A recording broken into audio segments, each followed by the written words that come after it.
Hey y'all, I just wanted to give a testimony. I could not let this day go by.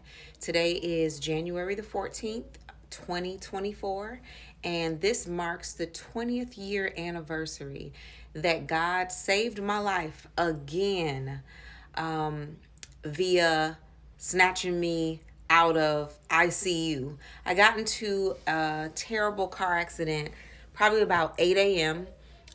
That morning. I don't remember if it was a Tuesday, Wednesday, but it was 10 days before I was scheduled to get married.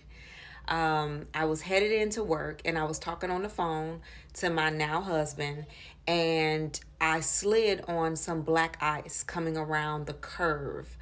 As you know, you can't see black ice, so hence the name.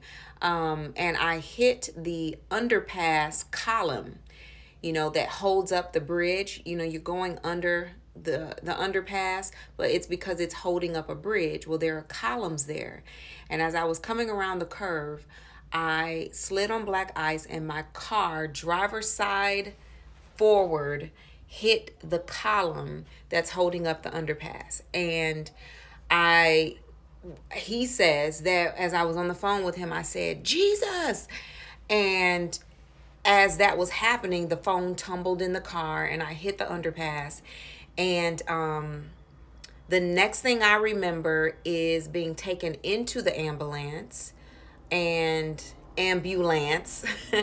And I remember telling one of the nurses as I was coming out of the ambulance, as they took me to the emergency room, I'm getting married in 10 days. And they looked at me, basically pacifying me. I told the nurse that I was about to get married in 10 days, and she said, "Okay, that's nice, dear." She probably thought that I was just crazy, just talking out of my head, because I just got into a major car accident.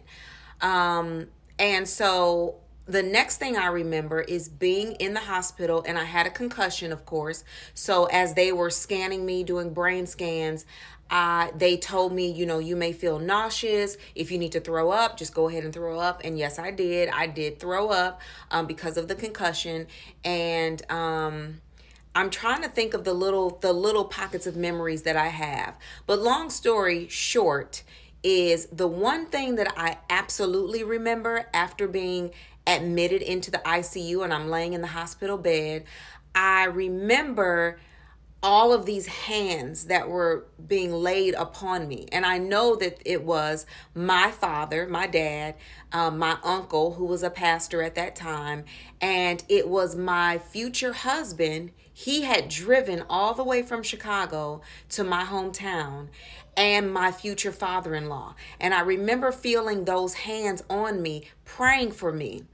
And I was so in and out of it, but I do remember those things. And then when I woke up the next morning, they told me that I was able to be discharged from the ICU. They said, "We don't know what happened. We never do this. We don't discharge people straight from the ICU and tell them that they can go home.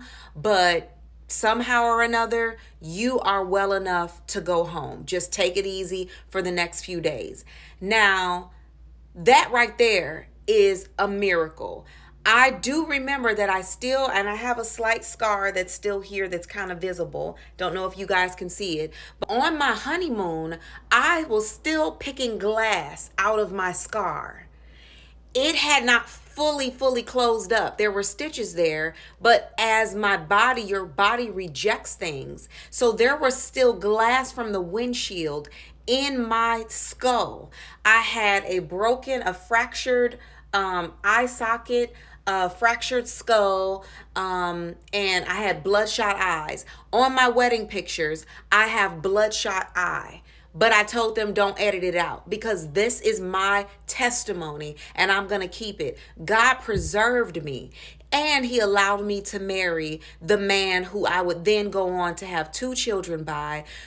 He will become a senior pastor of a church in Chicago, and I will become his wife.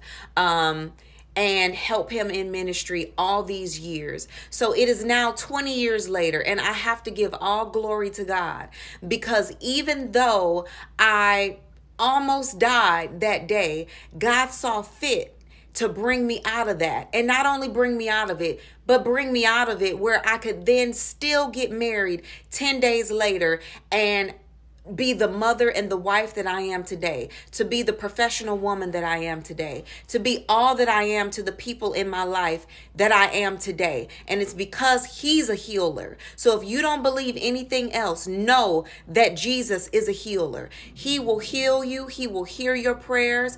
You can call on him any day and night, and he will come and see about you. According to his will, he will raise you up out of your sick bed, and he will give you a life and a future so that you will have a testimony and be able to encourage other people.